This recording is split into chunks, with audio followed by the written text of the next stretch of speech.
Então não é que é errado querer se casar, mas nem todas têm isso como objetivo de vida. Casamento, a instituição casamento, para as mulheres sempre foi muito algo que sempre pesou muito, né? E é muito interessante ver a visão machista que muitos homens têm quando categorizam as mulheres, se são para casar, se não são para casar. Tem um livro que chama Casa Grande Senzala, do Gilberto Freire, que é essa expressão, essa para casar, vem dessa ideia que foi colocada no livro, né? As mulheres já percebem o poder que elas têm de dar um basta quando aquela relação já não funciona mais.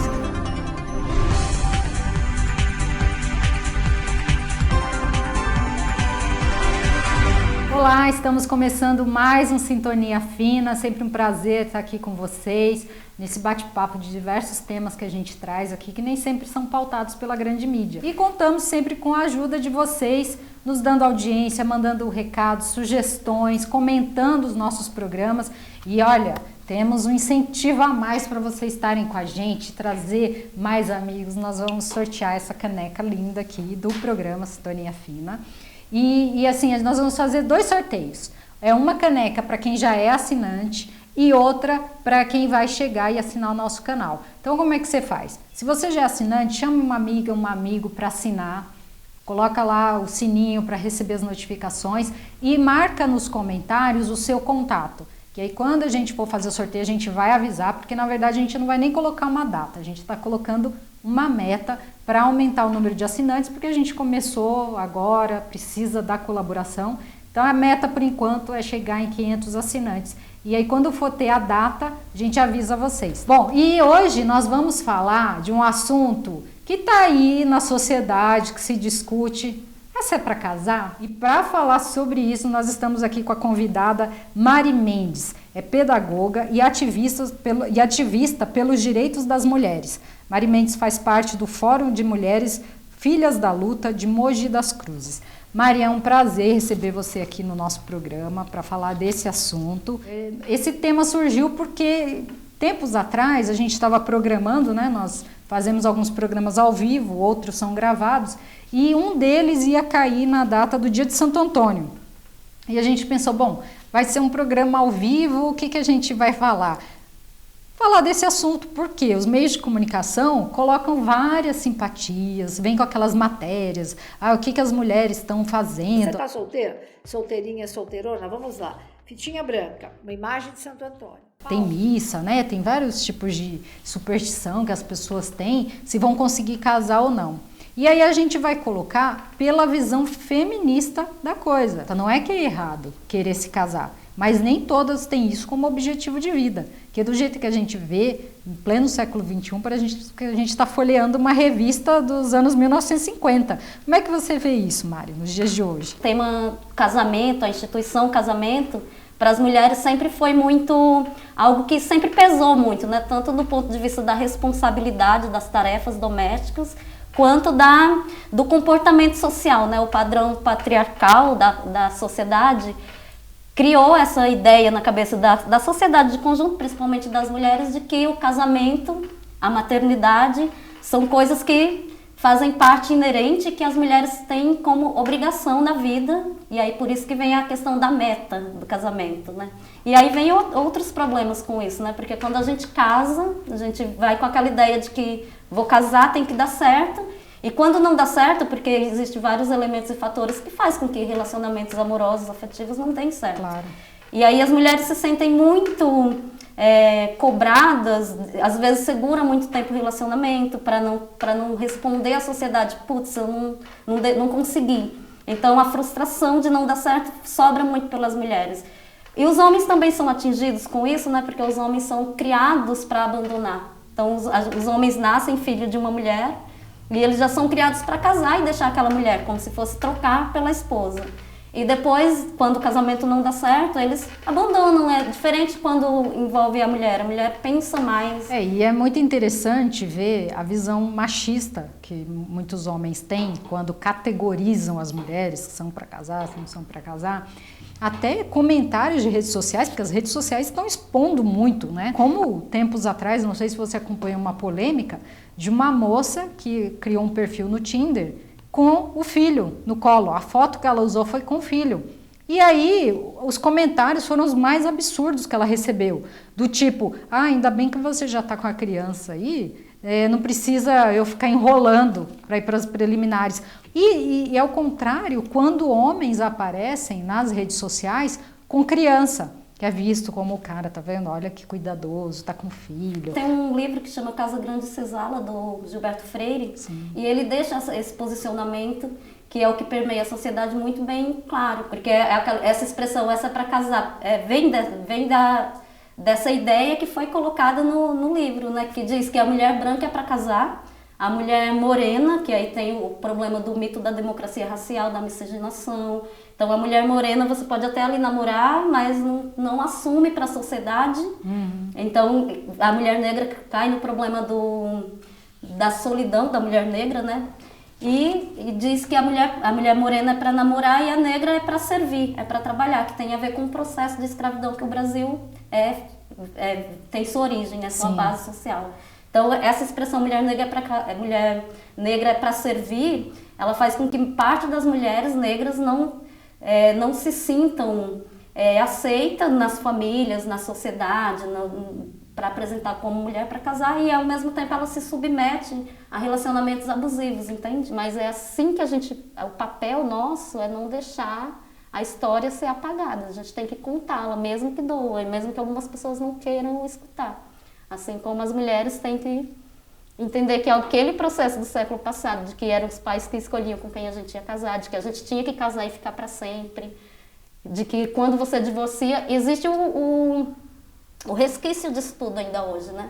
Então, assim, várias mulheres têm ciúmes da que é solteira, da que é divorciada, acho que existe o estímulo, a competição perigo, entre nós, né? Então, para exatamente. algumas mulheres que não se libertam, que não têm uma consciência mais descolada dessa realidade mais atrasada, para algumas mulheres eu sou uma ameaça, você é uma ameaça. Então a gente tem sempre que aproximar as mulheres da gente. Quando eu percebo que as mulheres estão me vendo como essa ameaça, porque eu sou separada, porque eu tenho uma filha, porque eu sou independente, eu não me afasto dela, muito pelo contrário, eu tento trazer ela para perto de mim, para acabar com essa história que entre nós, primeiro que a gente precisa de nos ajudar, porque a empatia só vai sair entre nós, né, entre as mulheres. Mari, olha, tem aqui algumas estatísticas do IBGE em relação a essa questão do casamento. O último censo aponta que quase 30% dos lares, dos domicílios, são chefiados por mulher, né? Então, assim, elas estão aptas a quererem casar ou não, já que elas vão ser a chefe de família.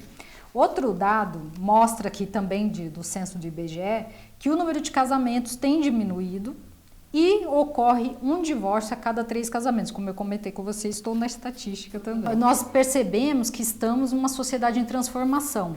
As mulheres já percebem o poder que elas têm de dar um basta quando aquela relação já não funciona mais. Que ela não tem que engolir o sofrimento porque a sociedade espera que seja um casamento para a vida toda. Lógico que o ideal seria mesmo que a gente encontrasse o nosso amor, que fosse aquela vida tranquila, que a gente fosse como nos contos de fada e foram felizes para sempre. A gente sabe que na vida real não é bem assim. No outro dia eu assisti ao filme Elizabeth, contando a história da Rainha Elizabeth I. Eu achei assim muito revolucionária, porque ela não casou, ela ficou conhecida como a rainha virgem e tal, e por uma série de fatores políticos e pessoais, ela decidiu por não se casar. Você imagina que isso foi século XVI, ela, né, com toda a sociedade ali, esperando que tivesse um casamento político com algum outro monarca de um reino importante, ela decidiu que não ia se casar, e ela termina com um bebê que não é dela. E ela começa a falar dos rótulos que tem, que ela é uma mulher que não se casou, ela é uma mulher sem crianças e ela é uma mulher que ela é ela mesma. Ela termina dizendo, eu sou eu mesma. E hoje em dia, infelizmente, ainda tem mulheres que aceitam esse tipo de coisa com tanta mudança que a gente teve. Como é que você vê isso? Pelo menos a gente já começou a mudar, né? Sim. Hoje, mais de 60% das famílias são chefiadas por mulheres e mulheres sozinhas. Não são mulheres que têm a necessidade ou a dependência de um homem para manter o lar, né? Tem a ver com todo o processo, por exemplo, do encarceramento. Então, muitos homens são presos e as mulheres mantêm a família. Tem a ver com a crise, o desemprego. Então, o subemprego, o emprego precarizado, os homens que estudaram, porque a gente já entrou na escola, no ensino um pouco mais tarde, né? Para muito, porque vai ter filho, vai cuidar de filho. Os homens, eles atingem os níveis de estudo mais rápido, então eles não aceitam empregos que, por exemplo, a gente aceita. Então, acaba que, quando tem uma crise econômica muito grande, um desemprego muito grande, o homem que antes era um executivo fala, agora vamos esperar essa crise passar, e a mulher vai fazendo qualquer coisa para se virar. Essas coisas a mulher nunca deixou de fazer. Ela sempre está ali. Agora, quando é o problema financeiro, aí ela entra na cena. Quando é um problema de que aconteceu alguma coisa, o marido morreu, por isso que essa questão da reforma da Previdência atinge muito diretamente a gente. Porque a reforma da Previdência agora diz que, por exemplo, pensão por morte cai para 60% do que recebia, né? Do que o morto recebia. Você falou do filme, graças a mulheres como essa, como outras que houveram, poucas, a gente vota, a gente trabalha, a gente estuda. Sim. Então, graças a nós, que é a nossa geração, a gente vai... Que estamos aqui nesse ativismo. A gente participa do ativismo, eu faço parte do Fórum de Mulheres, por exemplo, essa visão de que a gente tem de que, eu vou separar, não está dando certo.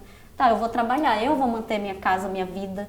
Tem a ver com a gente se juntar coletivamente, né? Quando a gente se organiza de forma coletiva, eu vejo que não sou eu a única divorciada, eu vejo que não sou eu a única mãe independente, né? A necessidade de se organizar, de lutar, de resistir, tem a ver com duas coisas muito importantes, que é a consciência. Então, se eu não tiver a consciência, por mais que eu esteja ali numa situação de opressão, num casamento abusivo, num trabalho que eu sou assediada, eu não tiver a consciência, não vou mudar muita coisa. E ao mesmo tempo, se eu tiver a consciência, mas eu não tiver tido a experiência, eu não tiver passado por determinada situação, também não vou sentir tanta necessidade de me organizar. E uma coisa assim, até para encerrar, lembrar aqui das palavras da Eliane Dias, que eu me identifiquei muito. Ela é empresária, ativista pelo direito das mulheres, e ela é esposa do Mano Brown. E aí ela falando, né, dessa coisa das pessoas quererem associar o nome de uma mulher ao marido. E aí ela fala: quem é mulher de alguém não é ninguém.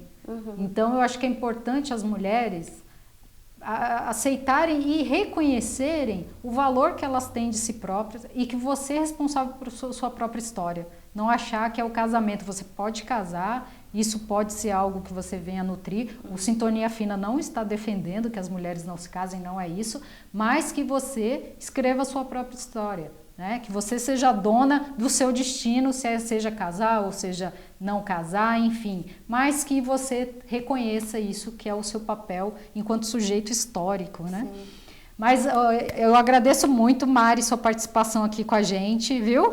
Aqui no nosso programa. E fique à vontade, sempre que quiser aqui trazer novas contribuições para a gente, trazer dados, sempre muito importante. E você que esteve com a gente aqui até agora, muito obrigada por sua audiência, seu apoio aqui com a gente. Para terminar, nossa caneca, que pode ser sua, o sorteio, tá bom? Assine nosso canal, traga mais gente para estar aqui com a gente nessa conversa e vamos em frente e até a próxima. Joguei do alto do terceiro andar, quebrei a cara e me livrei do resto dessa vida na avenida do